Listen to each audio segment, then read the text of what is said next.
Local productions on QTV are made possible with support from viewers like you. Thank you.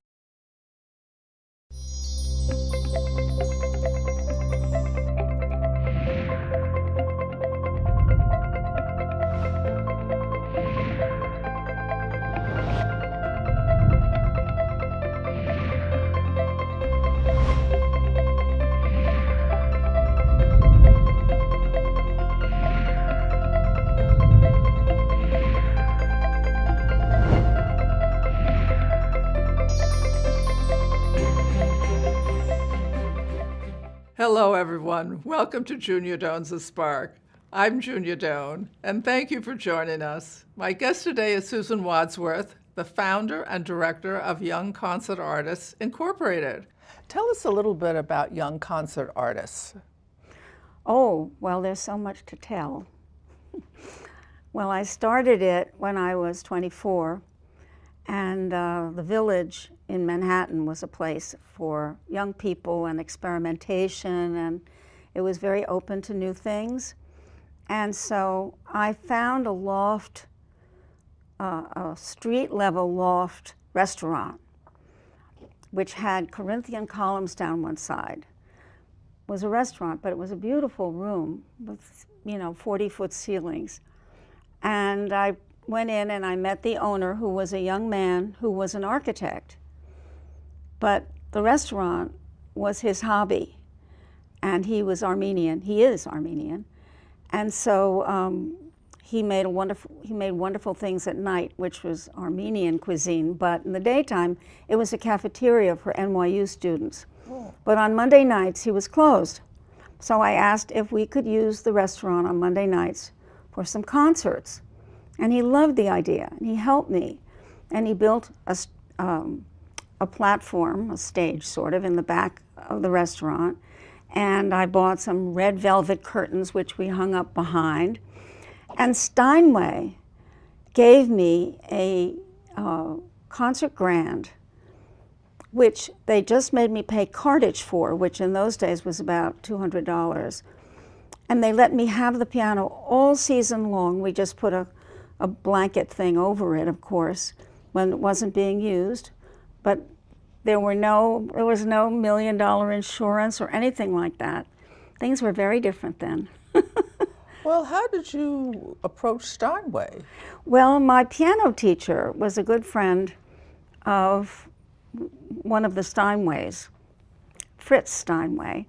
So he just talked to him, and I told Fritz what I wanted to do, and he liked the idea. So that was that. And what was your idea?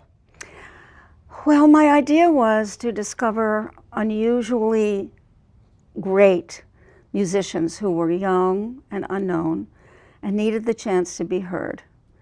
And so I thought we would present them in a series in this place and just sort of start their careers. But it was really amazing because in addition to actually being able to the name of the restaurant was Harut, and the man who owns it, or owned it then, his first name was Harutiun Derderian, an Armenian. And he agreed to help me set up chairs. He had round tabletops. He rolled them down to the basement, and we set up chairs. So he helped me an awful lot right at the beginning. And then to my astonishment, the New York Times sent a photographer which showed how we turned the restaurant into a concert hall with photographs, and photographed one of our concerts, which was presenting the flutist Paula Robeson, who's now very well known, of course. Yeah. And the Herald Tribune came and actually reviewed a concert, and the Village Voice came and reviewed a concert. It was amazing, the attention we got from the press, and we were in this nowhere place. Who reached out to them to let them know? Well, I did, but I mean, that doesn't mean they would respond and actually write reviews and articles. So we just got off to a very, very good start. What do you think you said to them that was so persuasive? I just said what I said to you, and actually, as I said, people were just sort of much more open then to new ideas. Now, I think having new ideas is actually a craze. I mean, everybody's got great ideas, There's so many amazing things happening in New York. It's unbelievable. But in those days, I guess I was a maverick. Yeah, good for you. Yeah. Did your family encourage that maverick side? Oh, my family encouraged me, absolutely. My parents were amazing. And it was really a kind of kooky idea, but they supported it. And they got all their friends to make contributions. In those days, the tickets were $2.50. And to be a sponsor of $100 was like big. And the biggest contributions were $250. Yeah. And so they got all their friends to help. And oh, how wonderful that they would do that. Yes, to believe I could actually make this work. Well, what a vote of confidence that they'd get in and help you. That's really nice. And how did you find your first artist? Well, after college, I went to Vassar, and I always played music. I always played the piano since I was teeny. Then I started the violin. And when I was at Vassar, I participated in lots of arts activities, ballet.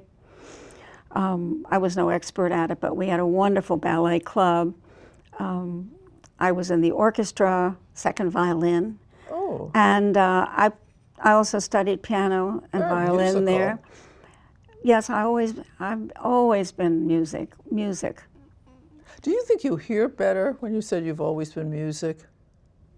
Well, it's not that I hear better, but I hear what's in the music better. It's a talent for hearing how the music is being presented. And that's why I'm able to identify amazing talent. It's just something. Explain that in a little more detail. For instance,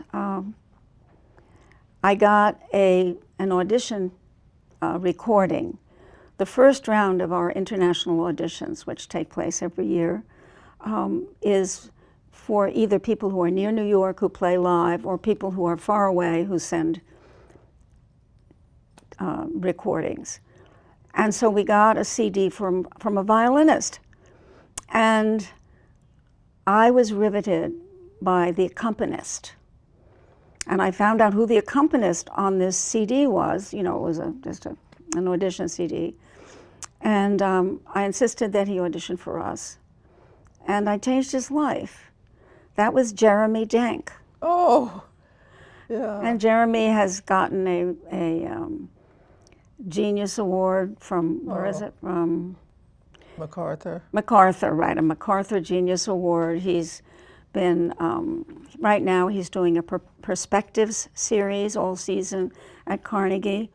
But is it that you hear something, is it the vibrations hit you when you say it's a way of hearing and recognize? You feel it physiologically, intellectually? What?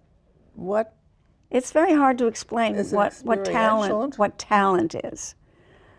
It's just a way, if someone's playing, they bring the sound to life, they bring the music to life.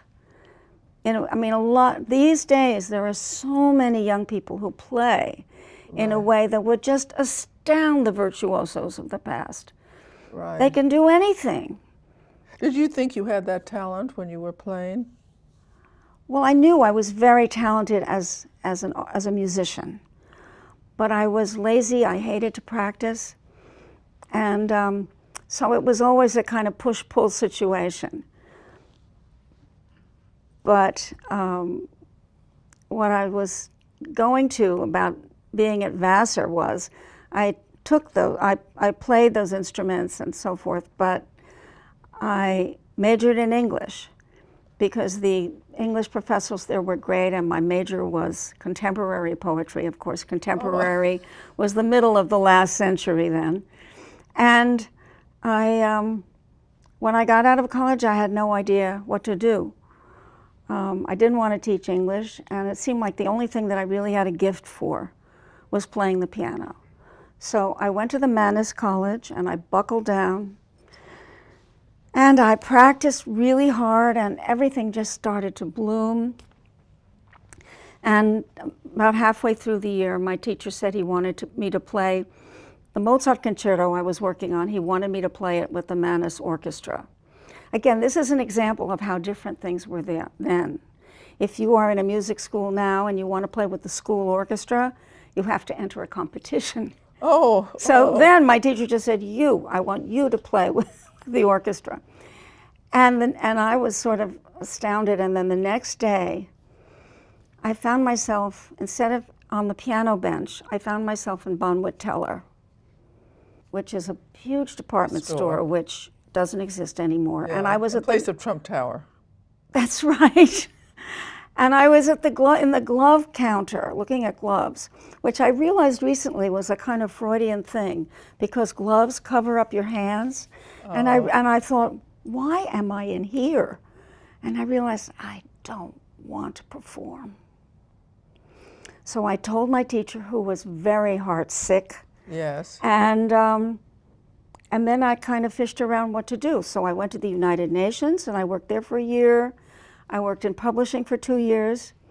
And then I remembered one of my classmates at Mannes was a violinist named Sanford Allen. And we had become good friends. And so we got together and I said, when am I going to hear you perform? And he said, I have absolutely no idea. At that time, he was the youngest person ever taken on by the New York Philharmonic. But he didn't want to be in the Philharmonic then, and I wanted him to be a soloist. So he was one of the people that I wanted to help. And I also had heard Richard Good when I was at Mannes. He was then 14, and I knew he was amazing. And so I just had heard of a few people that I thought, these are people that I would like to help. And that's where it started from. And now it's a very mature, effective organization. Yes. Explain some of the details of the organization. You have performances through the year? Well, the first thing we do after the auditions, and we didn't have any auditions until the 4th year. I just picked people that worked okay. But then so many people wanted to audition that I realized I had to have a jury and do it right. So I did. But the auditions are the first thing. When we choose an artist, we present them the next year in the Young Concert Artist Series in their debuts in New York, and in the Young Concert Artist Series, which we present at the Kennedy Center.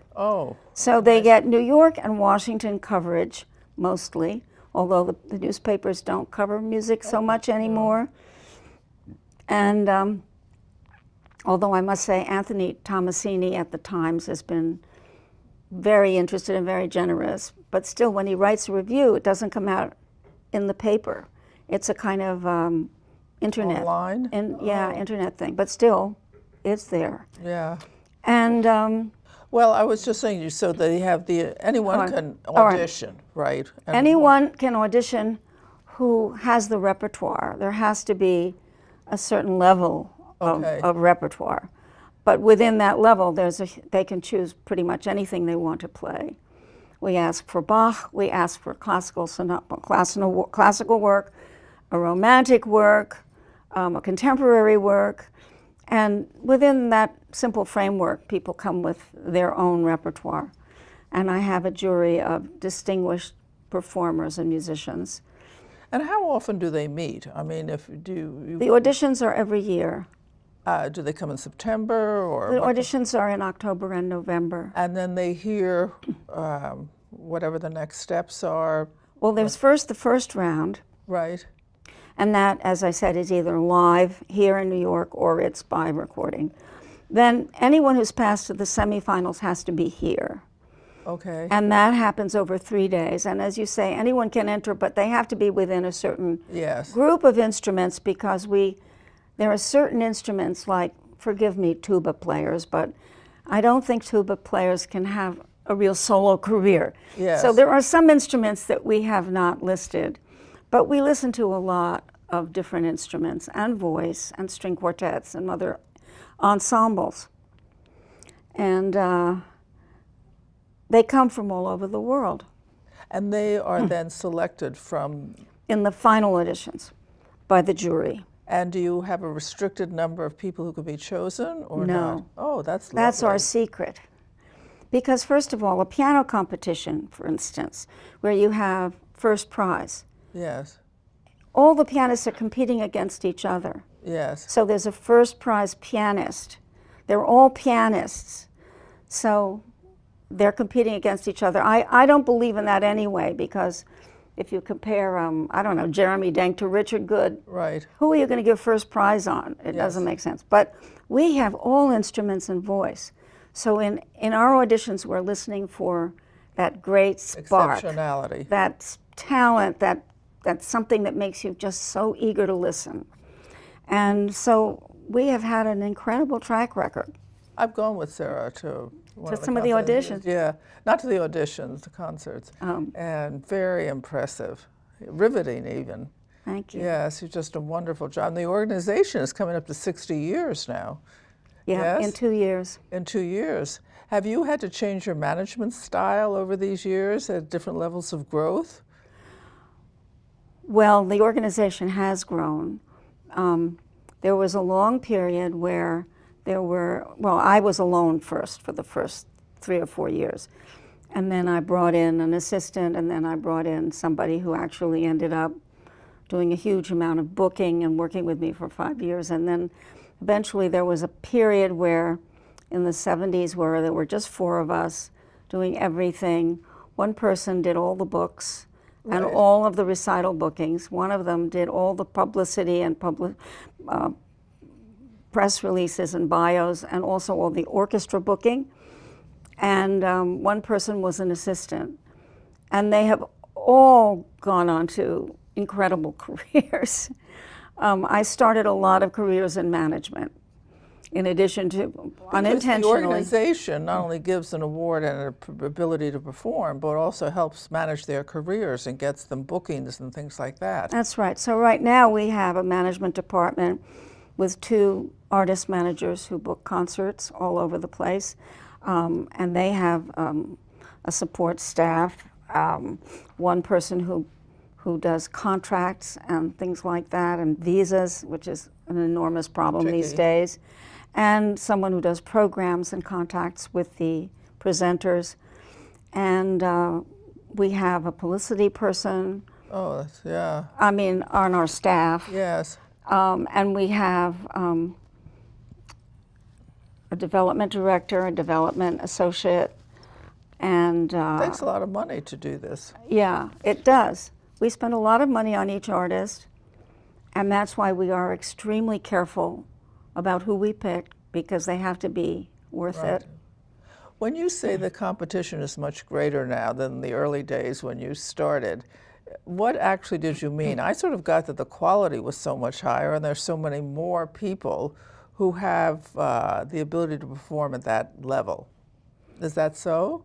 Well, there are young people who have developed a certain virtuosity, which is extraordinary.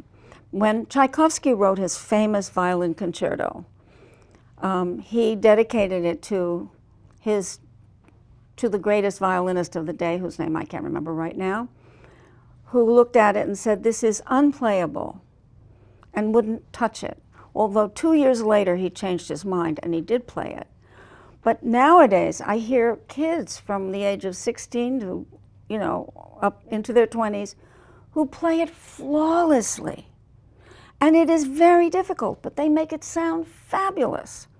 So the question is, who is the one playing the Tchaikovsky concerto who makes you feel you've never heard it like that before? Yes. Hard to find. Well, I always pick the jury members with great care. I know who listens for talent. There are some teachers, for instance, who have a way that they think a certain phrase should be played, or what the composer had in mind. And that's no good. I have to have someone who has a completely open mind and just listens for talent. And that's the way we do it. And how do you see the future? Well, the future of young concert artists ought to just be getting better and better, because we're getting better known, and and young artists of great talent come to us, and their teachers, very often the teachers of great talent, send their best talents to us. It's happened over and over again. For instance, a young pianist who just won this year, whose name is Maxime Landau, he's a student of one of our former artists, our YCA alum, named Hongquan Chen, who's also teaching at Juilliard. And he's been telling me about Maxime for a long time, and finally he auditioned. He's only 16, Oh my goodness. but he's phenomenal.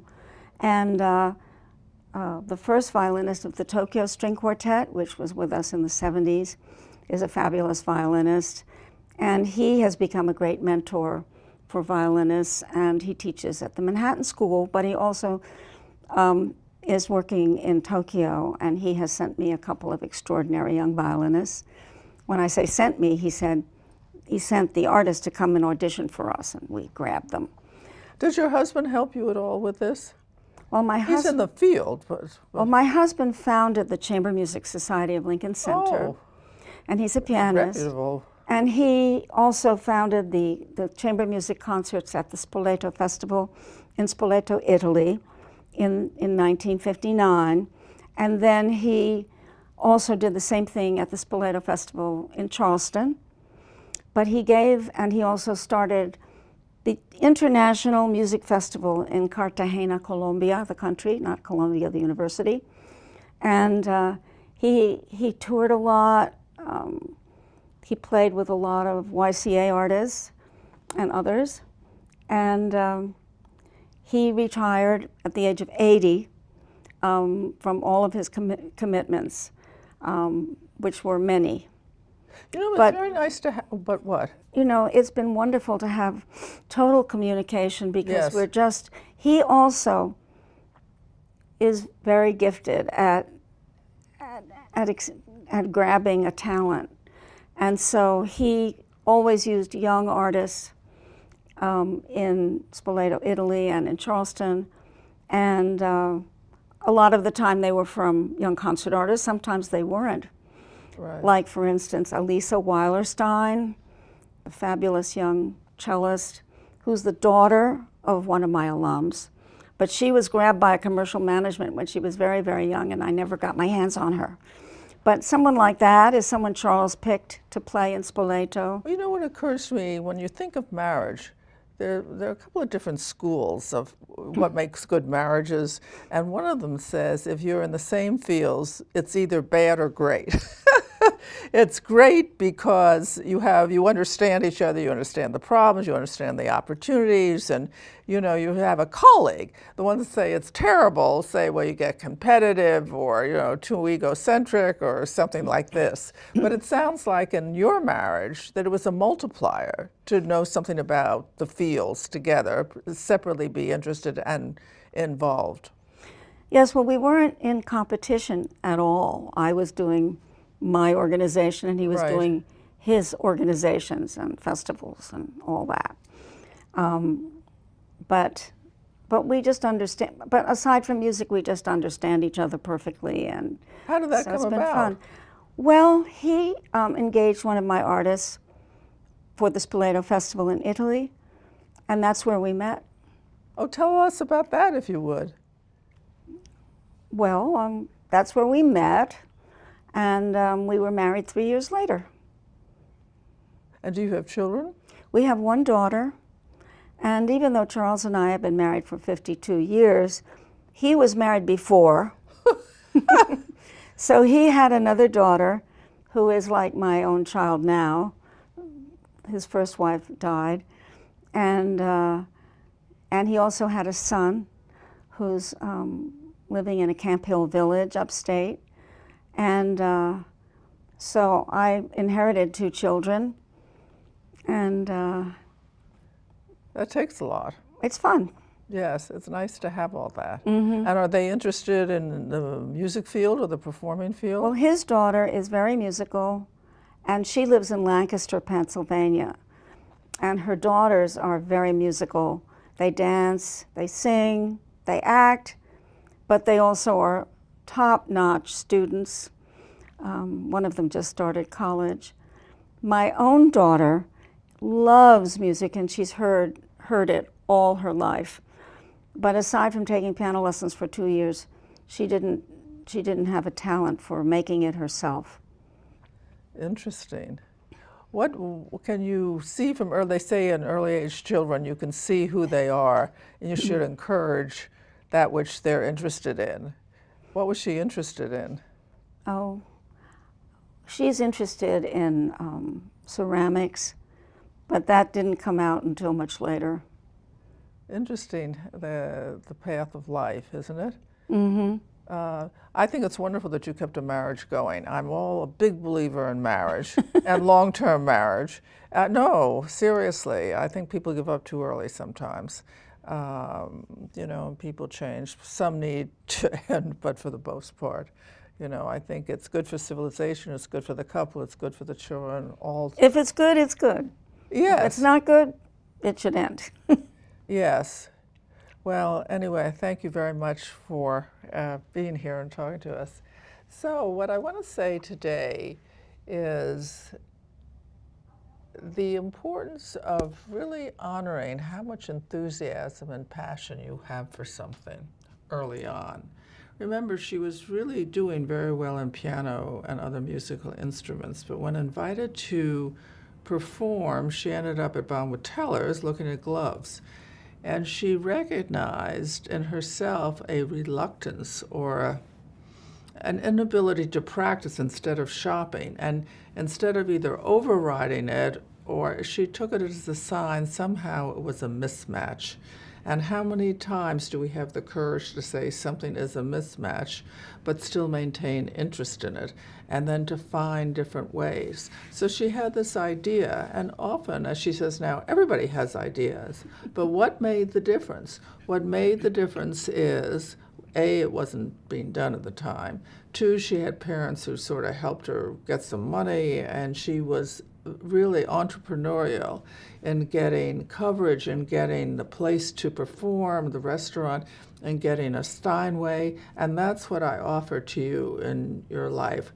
Her ability to get things going where she allied her interest in music, but in a way that gave her satisfaction. Indeed, over these many, many years, she's had tremendous satisfaction. And so look at your life, choose well, put the energy in, be personable, be responsible, and remember, be a good person. Do something kind for someone you know and someone you don't know, and do it every single day.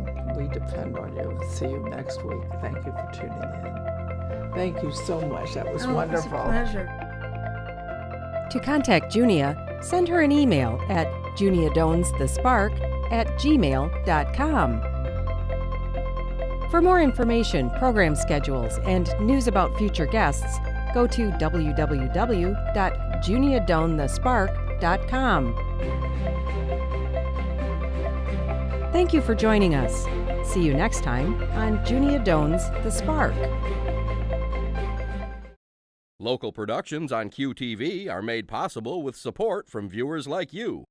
Thank you.